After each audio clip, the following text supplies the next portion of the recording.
5 minutes avec Jésus sacrement. Au nom du Père, et du Fils, et du Saint-Esprit. Amen. Jérémie 32, 38, 41. Ils seront mon peuple, et je serai leur Dieu.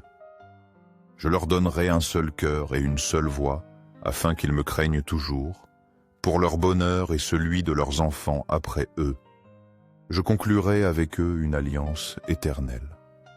Je ne me détournerai plus d'eux, mais je leur ferai du bien. Et je mettrai ma crainte dans leur cœur, afin qu'ils ne s'éloignent pas de moi. Je prendrai plaisir à leur faire du bien, et je les planterai avec fidélité dans ce pays, de tout mon cœur et de toute mon âme. Jérémie 2, 38, 41. Ce passage de Jérémie parle d'une alliance profonde et durable. Dieu promet d'être notre Dieu et de faire de nous son peuple. Il nous donnera un seul cœur et une seule voix. Une unité de but centrée sur lui. Ceci reflète le désir intime exprimé dans le texte original. Être proche de Jésus au Saint-Sacrement. Tout comme Dieu promet de ne jamais se détourner de nous, Jésus nous attend patiemment. Son désir est pour notre bien, tout comme l'Écriture déclare l'intention de Dieu de faire le bien, et de mettre sa crainte dans nos cœurs pour que nous ne nous égarions pas. Ceci fait écho à la demande de pardon et à l'augmentation de la foi.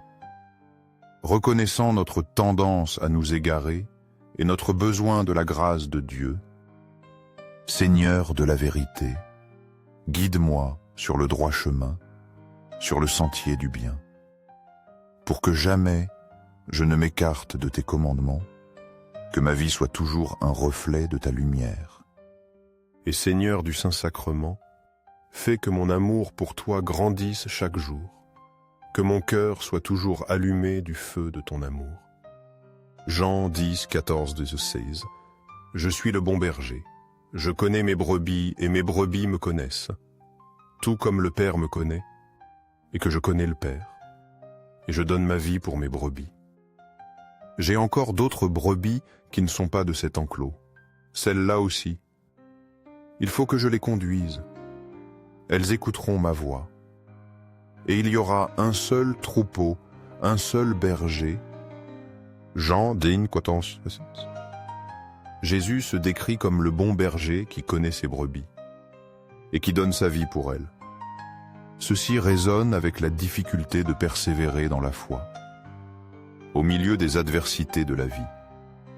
Le monde offre tant de distractions, mais Jésus appelle toutes ses brebis à un seul troupeau, tout comme le berger guide et protège. Jésus nous guide à travers les épreuves, nous demandant d'écouter sa voix et de lui faire confiance. La promesse du ciel mentionnée dans le texte original est la destination ultime guidée par ce bon berger.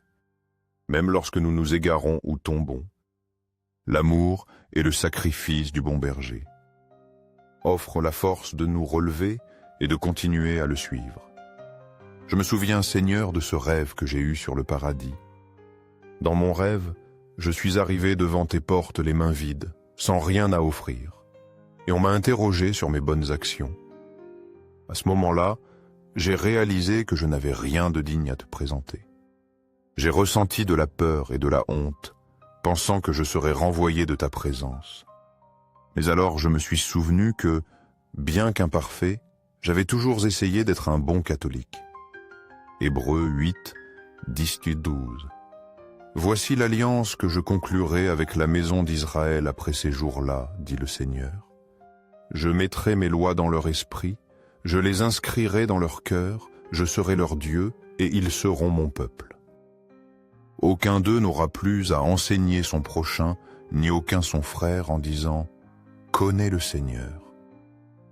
Car tous me connaîtront, du plus petit jusqu'au plus grand d'entre eux. Oui, je pardonnerai leurs fautes, et je ne me souviendrai plus de leurs péchés. Hébreux 8, 10-12. Ce passage d'Hébreux décrit la nouvelle alliance, où les lois de Dieu sont écrites dans nos cœurs et nos esprits. Ceci fait écho à l'acte de réciter le credo dans le texte original. Comme une profession de foi du cœur, L'Écriture souligne une connaissance personnelle et intérieure de Dieu.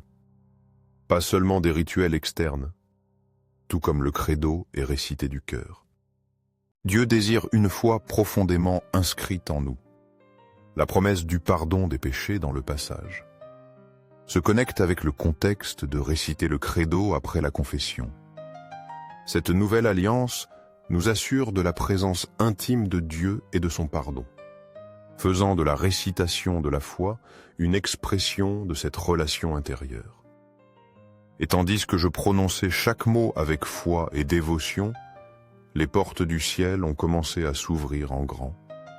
Quelle joie immense a inondé mon être en réalisant que, par la foi simple et sincère, je pouvais m'approcher de toi et entrer dans ton royaume d'amour et de paix. Seigneur, quel réconfort de savoir que tu n'as pas besoin de grandes œuvres ni de gestes extraordinaires, mais simplement d'un cœur plein de foi et d'amour pour toi. Apocalypse 21:3. Voici la demeure de Dieu avec les hommes.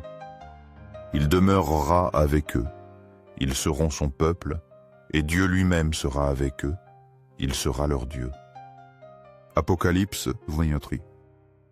Ce verset de l'Apocalypse parle de Dieu demeurant avec l'humanité.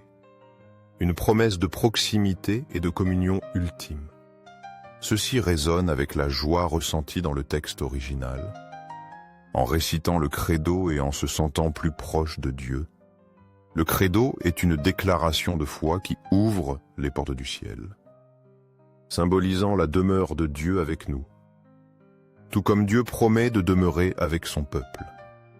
Réciter le credo est une façon d'inviter Dieu à demeurer dans nos cœurs. La joie et l'ouverture du ciel dans le texte original reflètent l'accomplissement de cette promesse. Un avant-goût de la présence et du royaume de Dieu ici et maintenant, par la foi, aux cieux et sur la terre, que soit toujours loué le cœur aimant de Jésus sacrement. Nous croyons, Seigneur, en ta présence réelle et vivante dans le très saint sacrement de l'autel. Nous nous prosternons devant toi avec humilité, reconnaissant ta grandeur et ton amour infini. Cœur de Jésus, j'ai confiance en toi. Cœur de Jésus, ardent d'amour pour nous, enflamme nos cœurs pour qu'ils brûlent aussi de ce même amour pour toi. Cœur de Jésus, convertis ceux qui te blasphèment, ceux qui te rejettent et t'ignorent. Fais que tous les cœurs te reconnaissent, t'adorent et se tournent vers toi avec repentance et foi. Cœur de Jésus, illumine les pécheurs, sauve les mourants et aie pitié des âmes qui souffrent au purgatoire. Ne permets pas qu'aucune âme ne se perde et que nous puissions tous jouir un jour de la vie éternelle auprès de toi. Amen.